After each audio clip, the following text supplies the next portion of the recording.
ঈদের আগে শখের চুলগুলারে ফেলাই দিতে হইল, বাধ্যতামূলক। পরিস্থিতি এত খারাপ হইল, চুলগুলা রাখতে পারলাম না।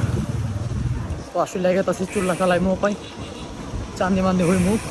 কোনো এক সমস্যার কারণে শখের চুলগুলো আজকে রাখা হলো না। সমস্যা আছেই, চুল পরে ঝড়ের মতন, একদম বৃষ্টির পোড়া পরে পরে চুল সামনে পরে পাশে চুল হেলা লাগবো। তো হেলাই তো আসলিয়া বাজারে যাই একটা ক্যাপ কিনবো পাই, ক্যাপটা কি না, তারপরে একটা সেলুনে ঢইকা চান্দি মান্দি হইয়া দেন তারপরে বাসায় যাবো। কত শখ করে চুলগুলো রাখছিলাম যে চুলগুলো এবার থাকুক, ঈদে তা আর থাকলো না। আর সে চুল মূল আমার হেলাইতে হইব। শেষবারের মতন চুলের একটা ভিডিও লইতেছি। চুল রে একটা বছর পরে চুলটি বানাইলাম, আবার 1 বছর পরে চুলার লগে দেখা হইব, তাছাড়া দেখা হইব না। চুল রে সকাল চুল, চুল না থাকলে চুল একটা মাসের সৌন্দর্য, যার চুল নাই সেই জানে। আর আমার চুল যেভাবে পড়তেছে মানে বলার বাইরে, এত পরিমাণে চুল পড়তেছে।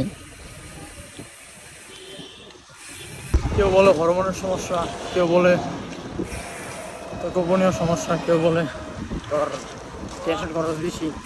আমি জানি না আমার কী সমস্যা, তবে ভিটামিন অনেক কিছু খাইলাম বাট কাম হয় না। চুল যেমনি পড়তেছে কয়েকদিন পরে চান্দু খান তেমনি হয়ে যাবো। এর আগে ভাগে চান্দু হওয়ার আগে ভাগে নিজে চান্দু হই, কারণ জিডি আছে কয়েকদিন পরে ইডিও না থাকতে পারে। ইডিটা বাঁচাইলে লাগে চান্দু বান্ধব হয়ে লই আগেতেই, নাহলে পরে ইডিও খুঁজে পাওয়া যাবো না। এটা হলো আসলে বাজার। তখন ক্যাবের দোকানে যাবো, একটা ক্যাব টেপ কিনবো, দেন তারপরে সেলুনে ঢুকবো।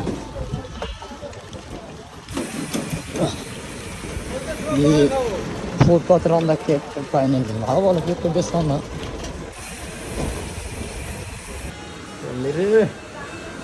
শেষ শেষ শেষ আলহামদুলিল্লাহ চুল কাটলাম, পরে চান্দি মান্দি হয়ে গেলাম গা। ছোটো বই লাগে ফুচকা বেড়াইলাম ফুচকার দোকানে।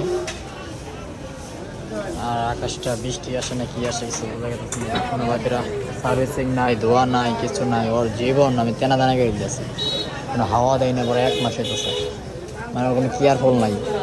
ওই যে কী করতেছি, তুই আমার কী ঔষধ দিব আল্লাহ জানো।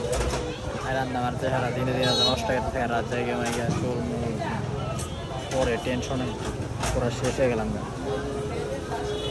খেলে চুল হেলাই গেলাম। 4-5 দিন পর একটা চান্স দিল, একটা চান্স বলতে কি চান্স দিম আগে চুলা চাইছে আর ঠিক আছে। কথাবার্তা কই কী হইতেছি তো ফুচকাটা লইয়া তারপরে যেমন বাসায়, মানে বৃষ্টি আবার 6টা বাজতেছে। তো যাইতাছি গে, তো ক্যাপ লইছি 2টা ঠিক আছে। নাইরে হওয়ার আগে যাই ক্যাপ লইলাম 2টা, যে একটা অফিসের জন্যে নাইরে হরান রে, যে একটা অফিসের জন্যে আর একটা বাসার জন্য। আর অফিসে যে পরিমাণ ডাস ওরে, তো অফিসের জন্য কালো ক্যাপটা লইছি, যে পরিমাণ ডাস ওরে তো নষ্ট হয়ে যাবে ক্যাপটা। আবার একটাকে যদি 2-3 মাস না ইউজ করি তাহলে তো হয়তো না। আমি এত বড় লোক না যে 2-3 মাস না ইউজ করে হালাই দেয়, ঠিক আছে। তো একটা লাল লুচি যে এনে রাখা আছে, আর একটা যে মাথায় পয়রা আছে। 2টা ক্যাপ লইছি, একটা বাসার জন্য একটা অফিসের জন্য। তো আমরা যাইতেছি যে আর বৃষ্টি আয় ভাই ও বাপ আবার আহ না, আয় ও বাপ আবার আহ না, বৃষ্টি লাগে ডর করতেছে আর কি। ছোটোবেলা লাগে ফুচকা নিলাম, তো যাওয়া যাক। এই মামা আস্তে আস্তে আস্তে পাগলা জায়গায় রিক্সা লাগলে পাগলা জায়গায় রিক্সাতে উড়াইতেছে, আমার তো মনে ভালো হইতেছে। বাল সাল ভিডিও দেখলাম নাকি খারাপ লাগে আর কি, কিন্তু মাঝে মধ্যে রিক্সা বা জিনিস সব কাম করে না, মেজাজ গরম হয়। জিনিস দেখায় দেখেন এই রাস্তাটা মানে কি একটা অবস্থা। ব্রিজটা মনে হয় 1 বছর হইতেছে আগে ঠিক করতেছে, বাট ঠিক ইয়ে করা হইতেছে না। আর একটা রিক্সা হয় বাট ব্রিজটা মনে হয় এই বছরও ঠিক হইব, 1-1.5 বছর।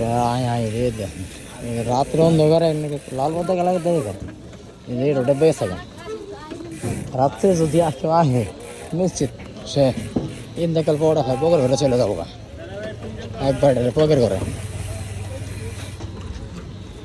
এই কবে না কবি জিনিসটা ভাঙা হয়েছে আন্দার রাস্তা দিল পানি এলো পানি গেল গা বাট এই ব্রিজটা আর ভালোই হইল না সবাই কাজ ধরছে আল্লাহ জানে এই বছর ভালো হয় কি হয় কি না 26 সালের ভিত্তে সরি 25 সালের ভিত্তে 26 সালে মনে হয় ভালো হইব শেষের মানে 25 সালের শেষের দিকে 26 সালের শুরুর দিকে ভালো হইলে তো ভালোই আমরা সবাই ভালো হোক কারণ আমরা যাতায়াত করি যাই আর কি আসি কথা বাইরে জায়গা মুখে ঠিক আছে এলো অবস্থা তো বাসায় খেতেছি বৃষ্টি তাই লই না আকাশের অবস্থা দেখছেন পুরা একদিন খাই অবস্থা সেই